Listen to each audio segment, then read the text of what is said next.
All right, so the sheriff will be speaking today. Please keep all questions pertinent and on topic. If you have anything that you want to address after the fact, just get with me. Again, welcome. So same concept as before. Please make sure your phones are silenced. And we'll be starting at 12 o'clock.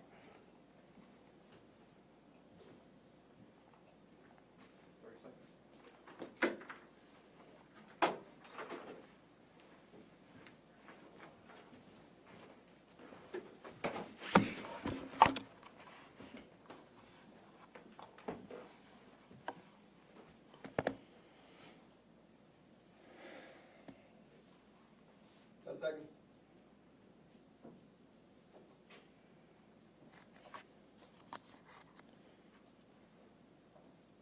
Good afternoon.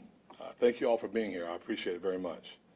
Today I'm proud to announce the rollout of a project that has been in works for several months. And thank Director Romano for spearheading this effort. The Unsolved Crimes pages. Partnership with the public that we serve is essential to effective community policing. You rely on this agency to assist you in your time of need, and likewise, our agency relies on our community. This critical information, the information that we're going to give on these pages, is going to help us solve crime and make Jacksonville a safer place for all. Without our community engagement, the Jacksonville Sheriff's Office would not be able to successfully fulfill its mission. The Unsolved Crimes page was born out of the realization that this agency could solicit public involvement in solving crimes. During investigations, officers often collect photographic and videographic evidence. Historically, if these investigations went cold and suspect identification could not be made, these photographs and videos would be placed in the property room and held as evidence. In the past, that is where the evidence would stay. It would stay in our property room and never be seen by the public. The Unsolved Crimes page will change that process and revolutionize the way that the public can help get justice for crime victims. Effective immediately, the Unsolved Crimes page is live on Crimes Tips page of the JSO website. Officers will upload photographs and videos gathered during investigations which the suspect has not yet been identified. Citizens can access this Unsolved Crimes page 24/7 and review these photographs and videos. If a citizen recognizes a suspect from photographs or videos associated with an unsolved crime, that person can send a tip to police with the touch of a button. The Unsolved Crimes page will not supplant First Coast Crime Stoppers. If a person wants to provide information still anonymously, they can do that. He or she can provide identifying information through our Crime Stoppers still, and our partnership still remains strong. The Unsolved Crimes page is a natural way that this agency can marry the use of technology and community policing to hold offenders accountable. Crime victims deserve justice. It is our hope that our engaged community will regularly access this page to help us solve crimes that in the past might not have had a high degree of solvability. To the public with whom we are charged to serve, you can make a real difference in the life of a person in our community who has been victimized by crime. And I encourage you all to go to this site and revisit it as often as you can, because it will be updated regularly and help us make Jacksonville a safer place for all. And I'm very pleased about this. Community policing it's a multi-pronged approach, right? And we hear it all the time, but it's very, very important to know that part of community policing is our community being involved in helping us identify individuals that do things. And you can do it anonymously. You don't have to give your name. You don't have to do anything like that. Just if you see something, we say something. And that's all we're asking. And this is a big, big part for us. And I'll take any questions if you have any. Can you describe what the difference is between what's going to be on that page and what you all would normally post, like on Facebook, to say if you're looking for this person, and what are the evidence, like what, can you describe what would be in the evidence room that's now going to be on there? What are some examples? Well, so this here, so we can't push out every picture on Facebook like immediately. So this gives the public an opportunity to go to it themselves, look over the website, and actually engage and write down a tip.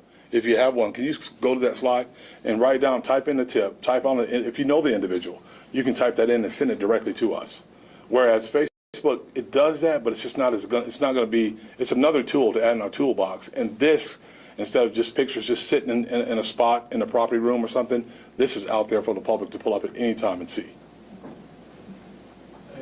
Has this been done in other communities? Where did you get this idea from? And if so, how have those other jurisdictions found this helpful? So we're revolutionary in JSO, you know, and Director Romano came up with the idea, and we've been working on getting it done. So you got to build it. You know, you have to build the site. You have to do everything that's necessary. So I wanted to talk about this the other day, but we weren't quite ready to put it forward. We had to finish some things up. Now that we're doing that, you know, that's it. So I'm not quite sure about other agencies. I know that we're doing it, and I think it's going to be really good for us. And can you talk about, will there be previous cases that still have not been solved, updated to this page, or does it start now with everything that comes after? No, we're going to put everything that we can put on there, even if it's previous cases, to let people know who's out there, what we're looking for, and what we're trying to find. You know, there's grand theft suspects, there's burglary suspects, there's all kinds of different things that are going to go on here, and I think it's going to be really, really good for us. The Sheriff, will you keep the cold case spotlights that you do once a month on social media? Oh yeah, absolutely. This is just another way, sometimes a lot more minor crimes, grand thefts, like I said, petty thefts, or, you know, someone goes into a store and they steal a bunch of items, and we have a video, a picture of them. We'll put them on this site also. Thanks, Sheriff. Go ahead. She can ask one more. Go ahead. Thank you. And in response, I just want to ask, when it comes to kind of the temperature and the tone of our community, when it comes to reporting tips, obviously they don't come in as fast or as soon as we would like, but Right. do you feel as though this is the way to achieve that and to try to change the tone of people speaking up about crimes in our neighborhoods? Yeah, I think so. I think when you can, you know, have direct access where you can directly send that to us, because someone's going to monitor this. And it's going to get sent to that individual. That individual is going to send the tips to the officers that are working the cases. So I think it helps in that aspect, and it also allows people to remain anonymous. Again, you don't have to tell us who you are. That's not what we're seeking. This is another major investigative tool for us to help us, you know, gather that support and let people know that, you know, we can't do this alone. And I've always said that, and it's not just a saying. We can't do this alone. It has to be done, has to be a community-wide effort. You know, we work this job, you know, 24 hours a day, 7 days a week, because that's our job. But public safety is a community's job, and we have to work together to be able to do it. So we want to provide the tools that are necessary to make it even better and easier to be able to accomplish. Thank you, sir. Thank you. You come, bring Dad back here.